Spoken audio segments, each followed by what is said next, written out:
It's the 1st of January 2008, New Year's Day in Toulouse.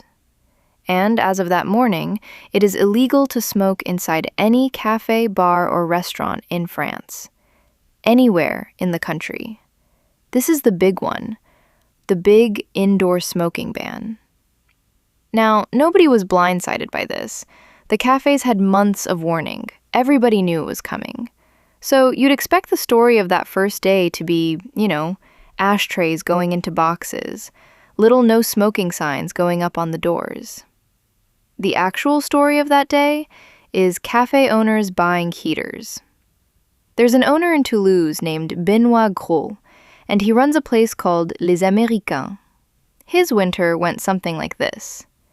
For 2 years, he'd been kitting out his terrace with gas braziers, outdoor heaters, basically. And now, the gas ones aren't allowed either. The next step would be the electric heated parasols, but he hasn't bought those yet because the rules keep moving and he'd rather not pay for the wrong equipment twice. He also wanted to close in the sides of the terrace with awnings, just to keep the wind off people. And the Heritage Office told him no, not on this street. The owners were pretty open about why they were doing all of this. The way they put it, the serious smokers are just going to head outside and en griller une. Grill one. That's the slang, by the way. Going out to burn a cigarette on the sidewalk. And if that's where the smokers are going, then the cafe goes with them. Okay, so 6 months later. It's summer now, and we're in a little town just outside Toulouse, at a bistro called the Café des Sports. 2 sisters run it, Sandrine and Eliane Marot.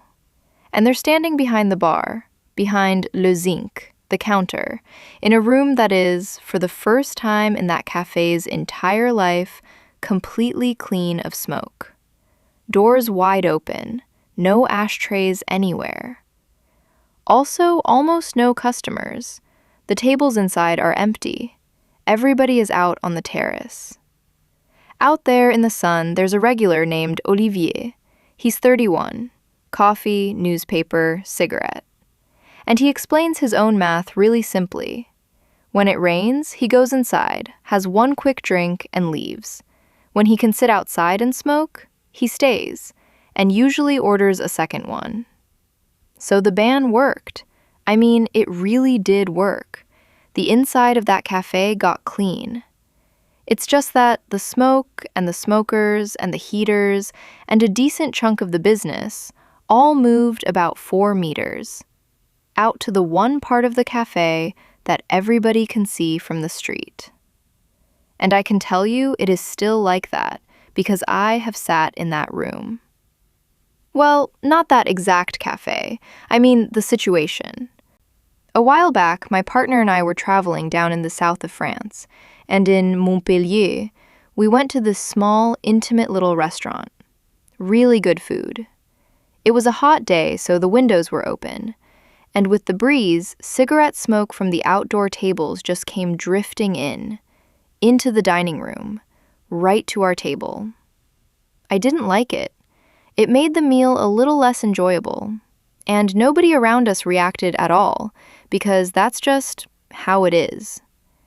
I've actually learned, in France, that I may not want to sit in the patio seating if I mind cigarette smoke. Except this time, I was inside, and the smoke still found me. Way back in the very first episode of this show, the one about coffee, I said that the cigarette at the little round cafe table was so iconic it probably deserved its own episode. So, this is that episode. Why do the French still smoke so much?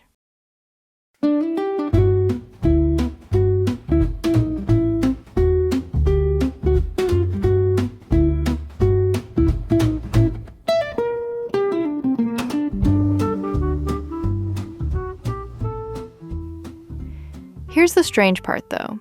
France is actually smoking less. A lot less. Tobacco sales fell by more than 11% in 2024. In one single year.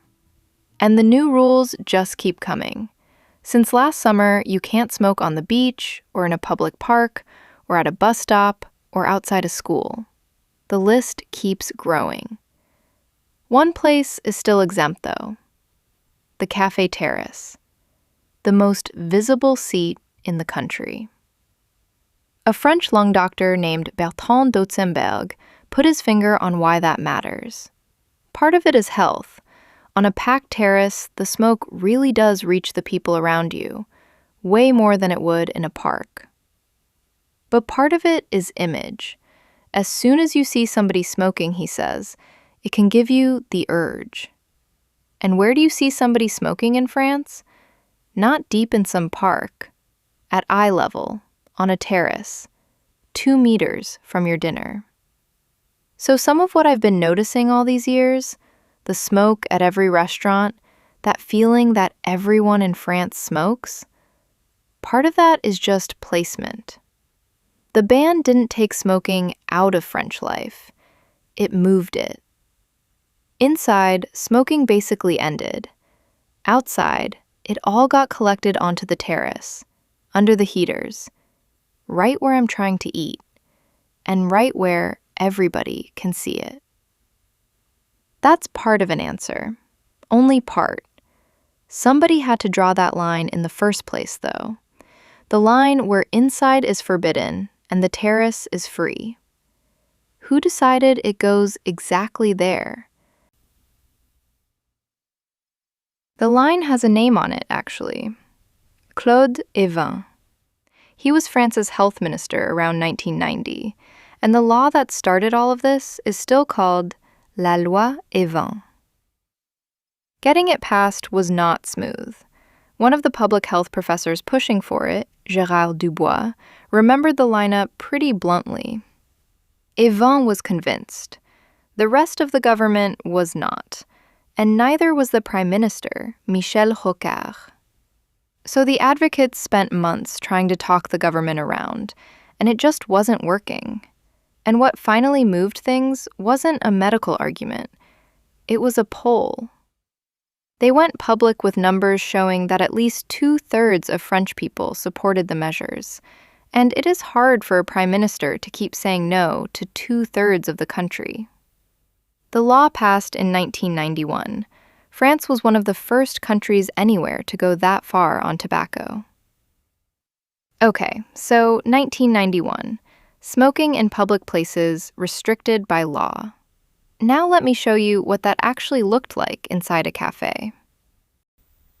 The fine print arrived the following year in an implementing decree written under the next health minister, Bernard Kouchner. And under that decree, a bar or a restaurant could mark out its smoking section with a sign, a little chevalet, one of those small folded cards you stand up on a table, like the ones that say réservé.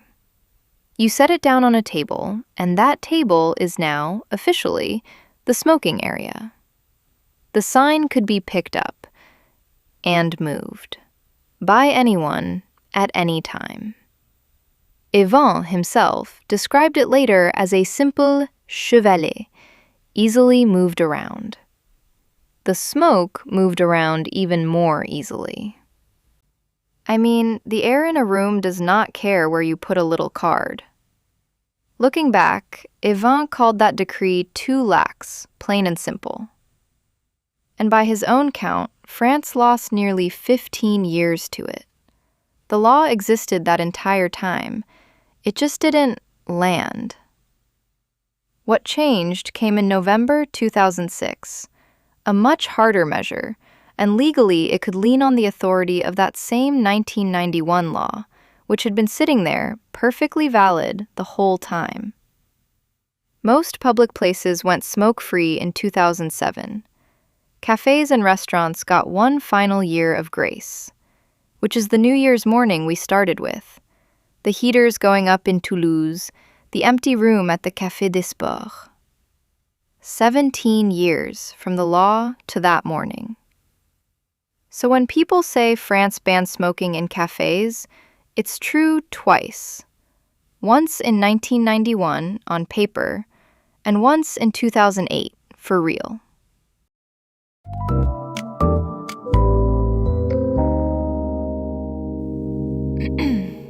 When I was living in France for 3 months, I went out one night with a big group, 8, maybe 10 people.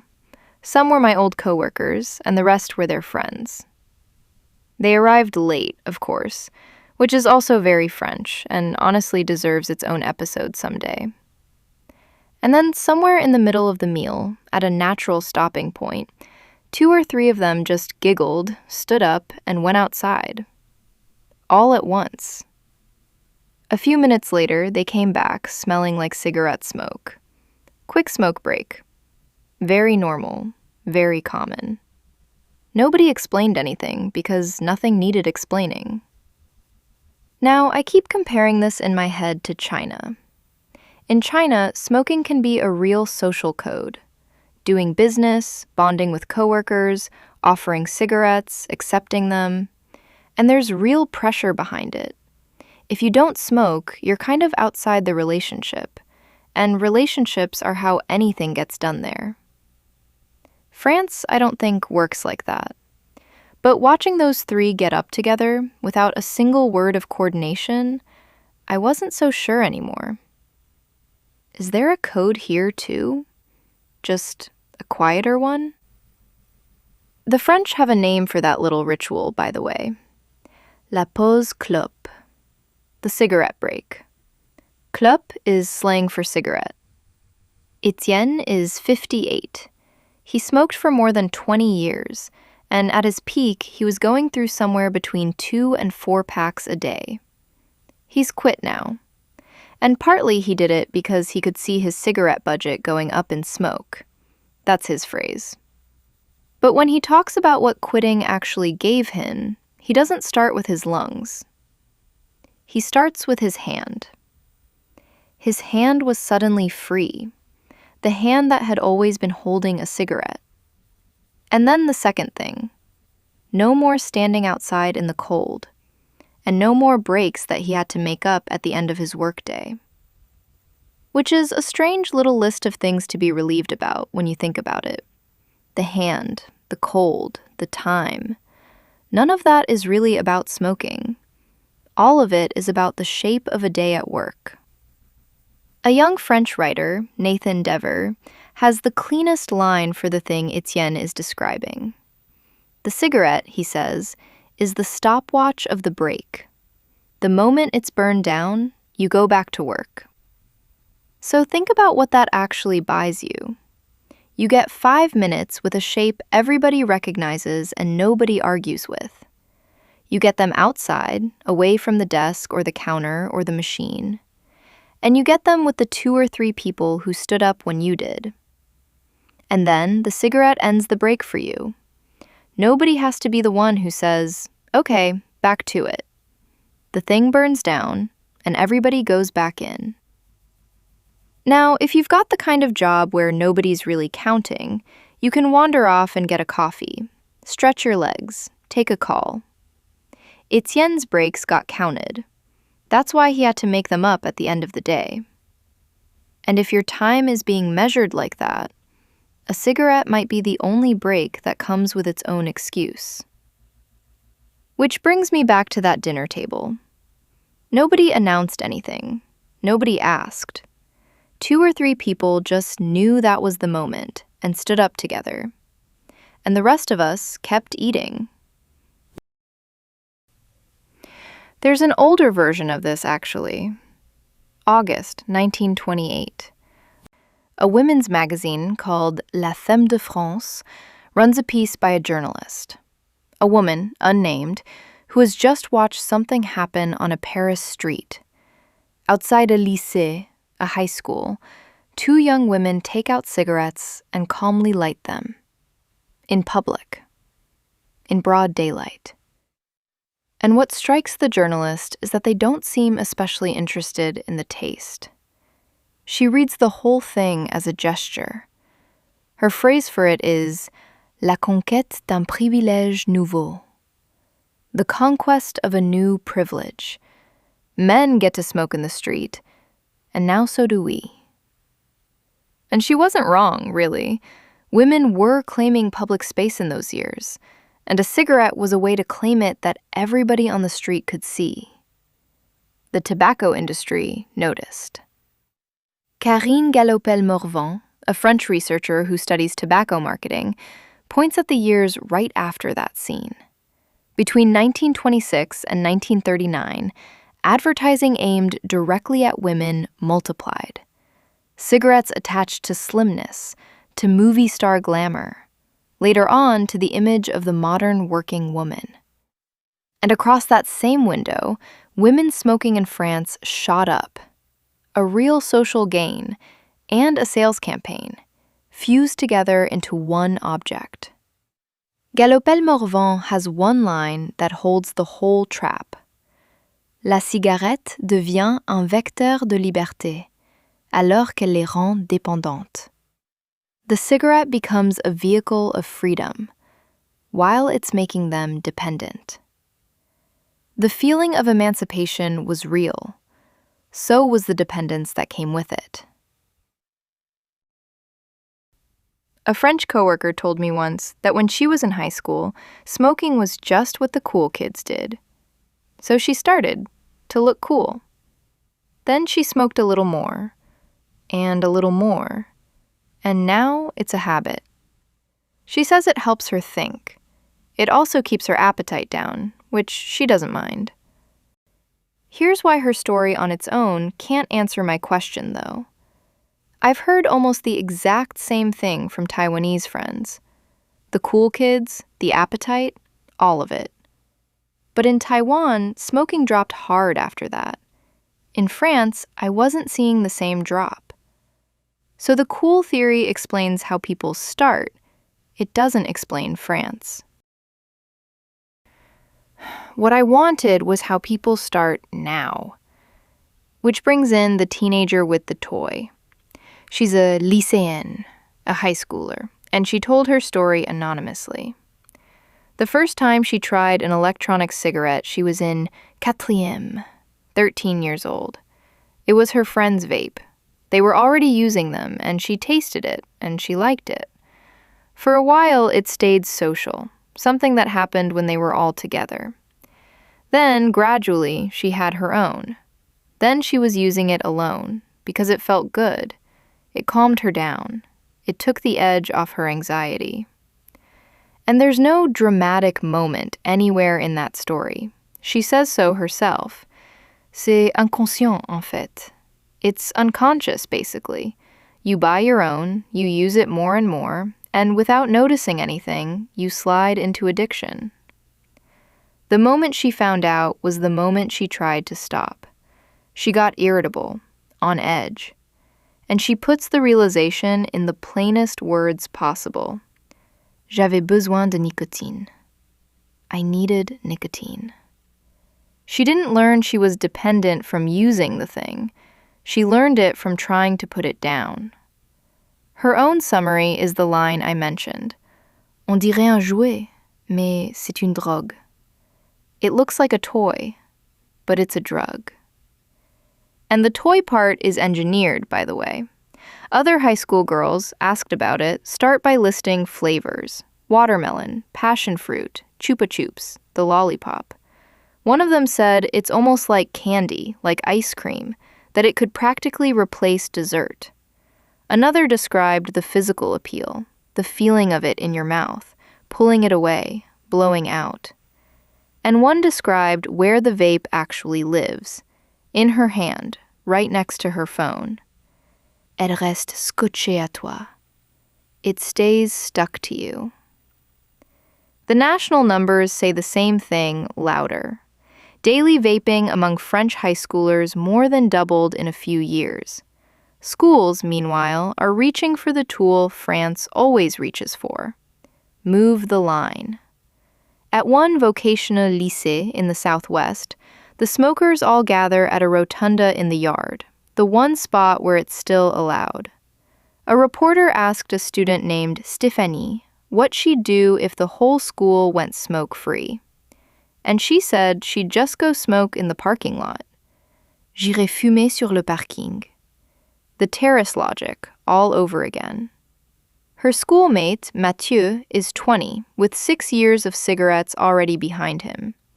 Every summer, he says, he tries to cut down. He was on packs of 30, and he's down to 20. He's quit once for 2 months. He started again.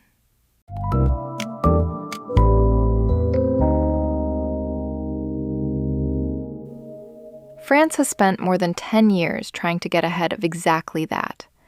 And there's this one moment where you can actually watch the country make the promise out loud. September 2014, the health minister, Marisol Touraine, presents a national anti-tobacco plan. She's on camera, and she says this: Je veux que les bébés qui naissent aujourd'hui soient la première génération d'adultes non-fumeurs. I want the babies born today to be the first generation of non-smoking adults. Not fewer smokers. The first generation of adults who never start. And she attached real deadlines to it too. Targets at 5 years, 10 years, 20 years out. Which is an unusually exposed thing for a minister to do, because those numbers come back while you're still around to be asked about them. The centerpiece of the plan was an object, le paquet neutre, the plain pack. Every cigarette packet sold in France would have to look identical to every other one. Same shape, same drab color, and the health warnings taking up 65% of the surface.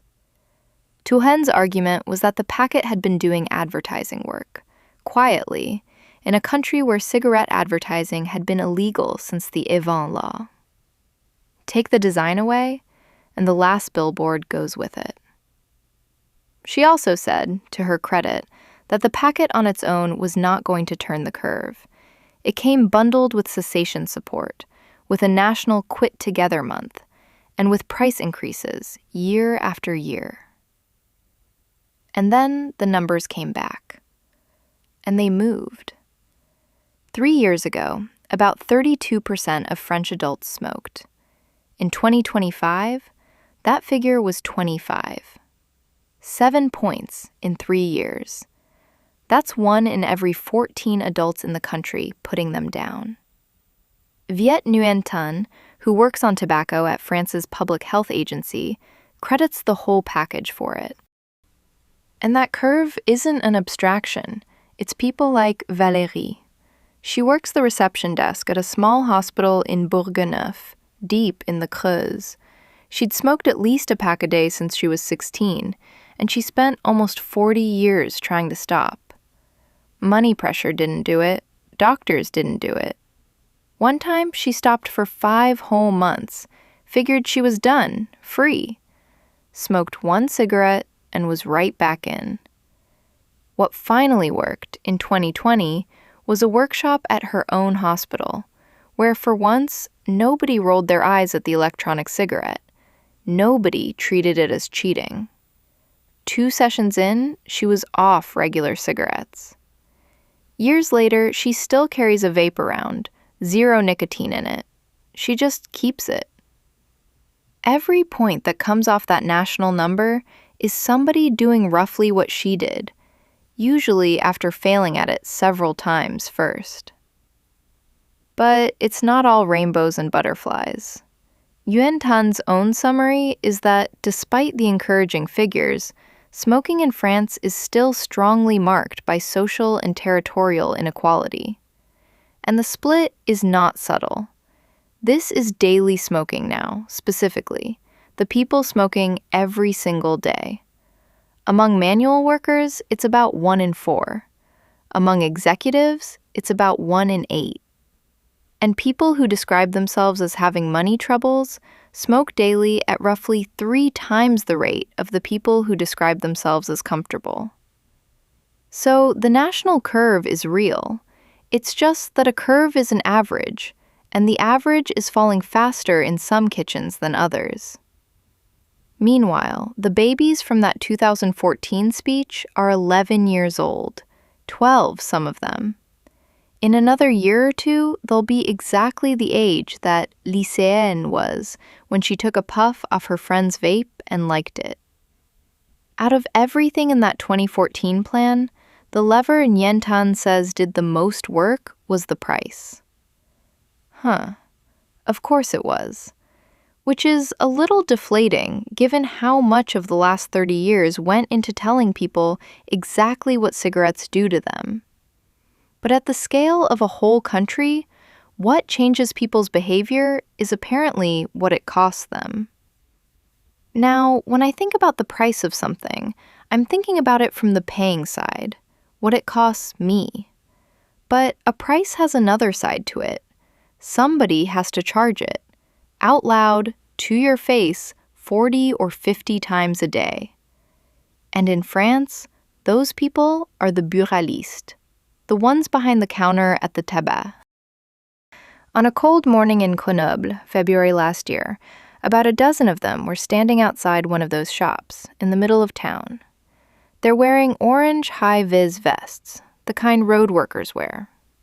Printed across the back, Buraliste 38, tobacconists of the Isère. And a tabac isn't only a tobacco shop, by the way. It's usually also where you buy a newspaper, a lottery ticket, a stamp, a coffee at the little bar in the corner. It's a whole small institution. That morning, they're protesting. The packet has just gone up to around 13 euros, and their federation's argument is that the government isn't stopping anybody from smoking. It's just moving where they buy it. On the black market, they say, that same packet goes for 5 to 8. Hold on to that, because we're going to test it. First, the woman applauding. Christine is 64, and she works behind the counter of a shop just outside Grenoble, in Saint-Martin-d'Air. She works alongside her son now. She'll tell you why, if you ask. In 2017, she was robbed. Twice that year. The men who did it the second time were caught and convicted, which sounds like the end of the story, and isn't. What stayed was the helplessness. 2 or 3 minutes of being afraid for her life. 2 or 3 minutes that, she says, felt a great deal longer than that.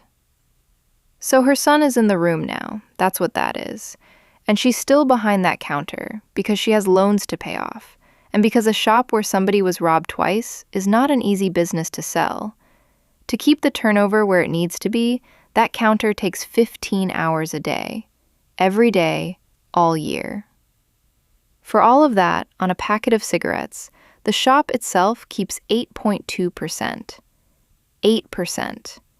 In the trade, tobacco is a produit d'appel, a loss leader, the thing that gets somebody through the door so that they also buy the newspaper and the scratch card. So look at the shape of that. France puts the price up deliberately to get people to quit. And France collects that price through thousands of small shops that need people not to quit. The policy and the shopkeeper are pulling in opposite directions, and the rope runs right through Christine's 15-hour day. Now, their argument. Down in the Ariège, in the Pyrenees, a room full of buralistes is being told that 2026 is going to be every bit as hard as 2025. And their new Confederation president, Serdar Kaya, has the object lesson ready. In France, a packet costs around 13 euros. A short drive away, over the border in Andorra, 6. The customs service doesn't dispute it. In that area, they're catching 2 or 3 smuggling runs a day. And there's a man who told a television investigation, anonymously, exactly how he does it. Every 2 or 3 months, he drives up to Luxembourg, where a carton runs about half the French price. Then he sells some of it on back home, through classified ads that he has to keep hiding. It covers his own smoking and leaves him 100, maybe 150 euros. And I'll admit, by that point, their case was working on me. Then the OFDT ran the numbers. That's the French agency that studies drugs and addiction, and they looked at where people were actually buying their tobacco between 2014 and 2022, and how much of it they were getting through. Their answer goes the other way. The collapse in shop sales is only weakly related to people buying somewhere else. Roughly 2/3 of it is something much plainer. There are fewer smokers, and the ones who are left are smoking less. Which means the thing quietly emptying Christine's shop isn't Andorra. Her customers are quitting. She's standing behind that counter 15 hours a day, with the loans, with her son in the room so she feels safe, and the reason the business is going is that the country is getting healthier. One of those is unambiguously good news. The other one is happening to her. And the state is standing on both sides of her counter. It raises the price to make people stop. It licenses her to sell the thing. It takes the tax when she does. I don't know what it owes her on the day the policy finally works.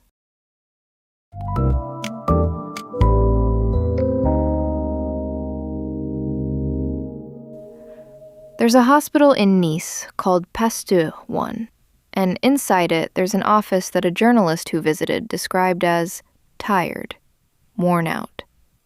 It belongs to Charles Marquet, who specializes in lung cancer. On his wall there's an X-ray of a pair of lungs, and next to it a photograph. The photograph is a patient, an elderly man who had been given less than a year. That man lived to 90, and every year, for years, he sent Marquet a postcard. Marquet keeps that photograph up there because a prognosis is not always the last word on somebody. But you can hear what he's fighting for in the numbers he deals with. When a lung cancer is caught early, roughly 9 out of 10 people are still alive 5 years later. 3/4 of them are not caught early. They're found late, when surgery isn't an option anymore. And at that point, it's closer to 1 in 10. Same disease. The difference is when somebody noticed. So here's what noticing actually looks like. Marie-Pierre Revel runs the radiology department at Cochin, one of the big Paris hospitals. Lung cancer had been her professional life for years. Scans, all day, every day. And she says that, even so, it stayed a little bit distant, something that happened on a screen to patients. And then it arrived in what she calls her cercle intime, her inner circle, her cousin. The word she uses for that is électrochoc, an electric shock. She says she never really got over it. There's a scan of her cousins from 2013. Her cousin is already being treated for lung cancer, a mass in the right lung, and that's the thing everybody is watching. But there's something else on that scan as well. A tiny nodule, a little spot off to the side. And it gets looked at, and it gets assessed. And the assessment is that it's très banal, very ordinary. Nothing to chase. Which, at the time, is a completely reasonable call. Lungs have spots on them. Most spots are nothing. The treatment goes on for years. And then, at some point, the chemotherapy stops, and that very ordinary little nodule does something it hadn't been doing. It grows. 2 millimeters. 9 years her cousin had been fighting by then. And that tiny change, in the thing that nobody needed to worry about, is where it ended. All this time I've been following smoke you can see from across the street. Smoke on the terrace, under the heaters, drifting in through the restaurant window. A nodule is the opposite kind of thing. It's a couple of millimeters on a screen. And the entire difficulty is that it looks like nothing at all. And the people who tend not to get noticed in time are not the ones sitting out on the terrace in the pretty part of town. They're manual workers, and people out of work, and people who told a survey that money is tight. And they smoke every day, at about 3 times the rate of the ones who said they were comfortable. France is quitting. Genuinely, steeply quitting. And that is the part I did not see coming when I started this. But what's left behind isn't spread evenly at all. It's settling into the places with the least money and the least room to move. Which isn't a French story. That's the same story as everywhere else. So I came into this asking why the French smoke so much. And somewhere in the middle, that stopped being a question about the French. It's just easier to notice on a terrace.